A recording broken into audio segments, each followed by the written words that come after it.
다들 잘 지내고 있지요? 몽양 여운형 선생은 1929년 중국 상하이에서 일본 경찰에 체포돼 3년 감옥살이를 하고 1932년 추록했어요. 그리고 다음해 2월 조선중앙일보 사장에 취임해서 1936년 일장기 말소 사건으로 강제로 사임할 때까지 활동했어요. 일장기 말소 사건? 여러분들이 한 번쯤은 들어보셨을 거예요. 1936년 8월 11일 독일 베를린 올림픽에 출전한 우리나라의 손기정 선수가 마라톤에서 금메달을 땄어요. 하지만 손기정 선수는 일본 대표로 참가한 것이어서 가슴에는 태극기가 아닌 일장기를 달고 있었어요. 이 소식을 조선중앙일보가 8월 13일자로 보도하면서 시상대에 올라간 손기정 선수의 가슴에서 일장기를 지우고 사진을 실었어요. 일장기를 달고 있는 손기정 선수의 모습을 보여주기 싫었던 거예요. 그런데 동아일보가 8월 25일 같은 장면의 사진을 일장기를 지운 채 보도하면서 일제 검열에 걸려 문제가 됐어요. 일본 경찰이 동아일보의 일장기 말소 사건을 수사하면서 조선중앙일보의 기사도 문제가 됐던 거지요. 그 결과 동아일보는 8월 27일부터 무기정관을 당하였고 조선중앙일보는 휴관을 하게 되었어요.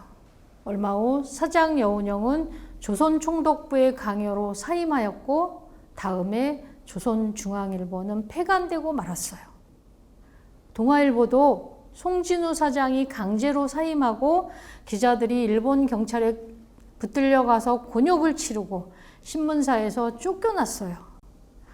몽양 선생이 조선중앙일보 사장을 맡은 것은 일제의 감시와 탄압으로 국내에서는 독립운동을 하기 어려운 조건에서 신문사의 사장이라는 합법적 지위를 이용해 독립운동을 하려고 했던 거예요. 몽양 선생은 취임 후 사세를 확장하고 신문을 개혁하는 데 주력했어요. 신문 이름을 중앙일보에서 조선중앙일보로 바꾸고 지면을 늘리는 등 혁신을 단행하여 신문사는 활기를 띠기 시작했어요. 신문사의 사옥을 옮기고 수위부터 기자와 주요 간부들을 독립운동가나 운동선수로 채용했어요.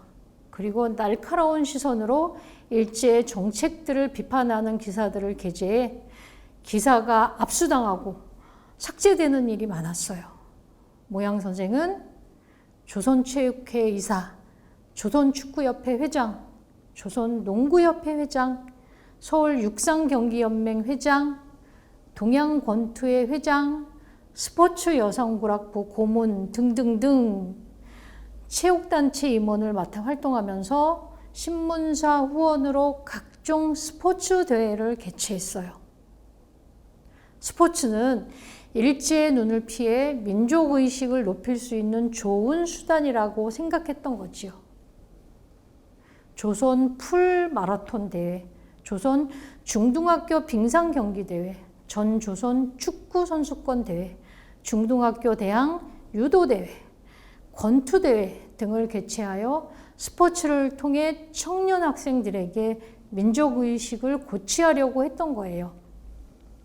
조선중앙일보는 회사 전용 경비행기를 구입해 백두산을 탐방하여 기사도 쓰고 영상으로 만들어 상영도 했어요.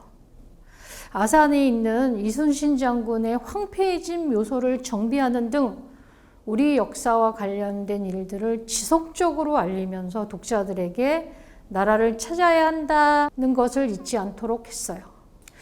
많은 사람들은 독립운동 이야기를 들으면 내가 일제강점기에 태어났다면 독립운동은 무서워서 못했을 거야 라고 이야기합니다.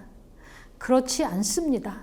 지금 여러분 눈앞에서 여러분의 부모 형제가 힘센 사람들에게 부당한 일을 당한다면 여러분은 가만히 있지 못합니다. 그런데 힘센 나라가 우리나라를 강제로 빼앗아 총칼로 꼼짝 못하게 하고 이에 대항하는 여러분의 부모 형제를 함부로 잡아가고 죽인다면 여러분들은 틀림없이 그들에 맞서 싸울 거예요. 왜? 그것은 사람으로서 해야 하는 당연한 일이기 때문입니다.